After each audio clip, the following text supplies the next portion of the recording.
Hey everybody, good to see that you all posted. Hey. My test went very well. I feel like I did a good job on it. I'll get the results in 2 weeks, so we will see. Jackie, I'm glad you feel welcome. We're happy to have you. I love your prom dress. It's really pretty. Never been to Colorado, but there's lots of snow. Cool. Jasmine, it was very strange seeing you that way. All you needed was like a tiara, and then your fairy princess look would be complete. I think you should dress like that every day. I've read all of John Green's books except for the latest one that he wrote with David Leviathan. I started but never finished for some reason, but I need to go back and see it. But John Green is one of my favorite authors. He's the best. I definitely liked Looking for Alaska better than Paper Towns. But I mean, they're both really good. I read a lot. When I was young, we didn't have a TV, so I read a lot, and the habit just kind of stuck with me. Another bad habit I have is picking up a book, starting it, and not finishing it. So I always have like half-read books lying around that I need to finish. I'm making an effort to change that because I think it's good to read books all the way through and consistently. I'm usually reading like 5 books at a time, but right now I tried to limit it. So right now I'm reading like 3, 4. I have them actually. So for school, I'm reading a horrible piece called Things Fall Apart. All they do is talk about yams. Horrible. Oh, I hate this book. Have you guys read it? I'm sorry if you liked it and I offended you, but it sucks. So the books I choose to read on my own are usually a lot better. Right now I'm reading The Unbearable Lightness of Being by Milan Kundera, and that is a great book. Don't read the summary. It makes it sound really cheesy and melodramatic and bad in like a stupid girly novel, but it's not. It's a really good book. I'm also reading Rant, Chuck Palahniuk, and he is also the author of Fight Club, my favorite book. So if you haven't read Fight Club, the book, go read it because it's, I can't even explain. You can't possibly explain this book. It feels like it's a really good book when you can't summarize it. The movie Fight Club is also really good. I saw the movie before I read the book and it doesn't really matter. They're both really good. Just 2 rules about Fight Club. Number 1, you don't talk about Fight Club. Number 2, you don't talk about Fight Club. But it's such a good book. It was just one of those books that I couldn't even think about like not finishing halfway through because it's so amazing. Jasmine, in response to your punishment, I sort of tend to think of my life in like 2 parts. One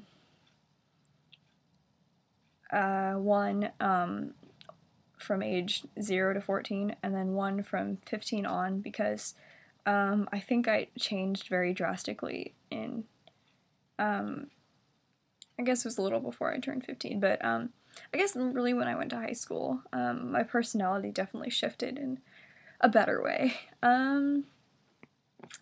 Alright, I think of kind of like my life like that. I don't know, I don't like to reflect back, I just like to keep moving forward, but think of it like part 0 to 14, I think of that as like Wizard of Oz, when Dorothy is in Kansas and everything is black and white, and then she doesn't even realize that her life is boring and meaningless, but then she steps into Oz and sees all this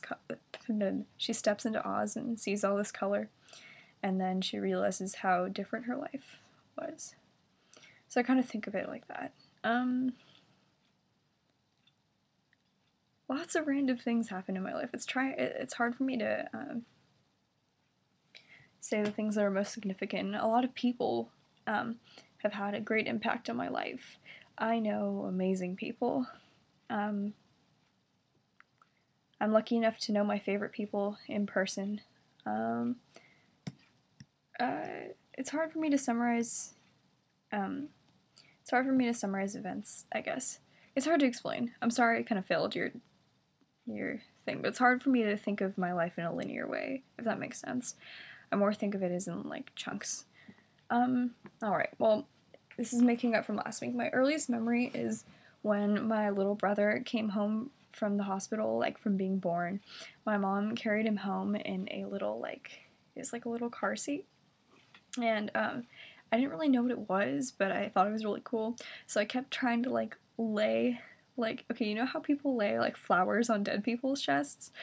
I didn't think he was dead. I just thought that was something you do like when a special event happens. So I kept snitching these yellow roses from off the table and like laying it on my little brother's like blanketed chest. And my grandma was like, no, no, no, thorns, you're gonna like shank him. And I was like, no, but it's special.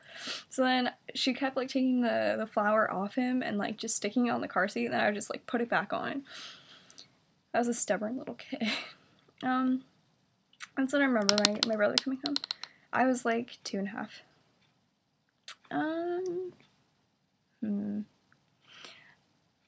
Not all. Daniel, I like your haircut. You do look like Hank Green, I guess from like the eyes up your forehead area, your upper head. That sounds kind of weird. But congratulations.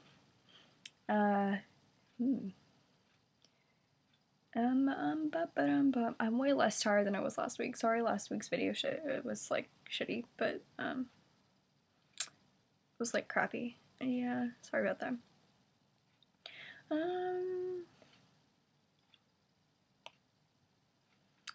Well, alright. This week's song of the week is The Illiad by Tapes and Tapes. If you don't know Tapes and Tapes, they're really like random and weird, but they're really cool. That's really all I have to say for today. I really like books. I still read a lot more than I watch TV. I always owe late fees to the library, but that's okay. That's pretty much all. I could rant for books for hours, but I'm not going to. Yeah. Oh, there's a really, really funny thing I came across on the internet the other day. It's like satire to the max. It's amazing. I will link it in the bottom bar. But you guys should definitely read this guy's stuff. He's really funny. Alright, I'll see you guys next week. Bye.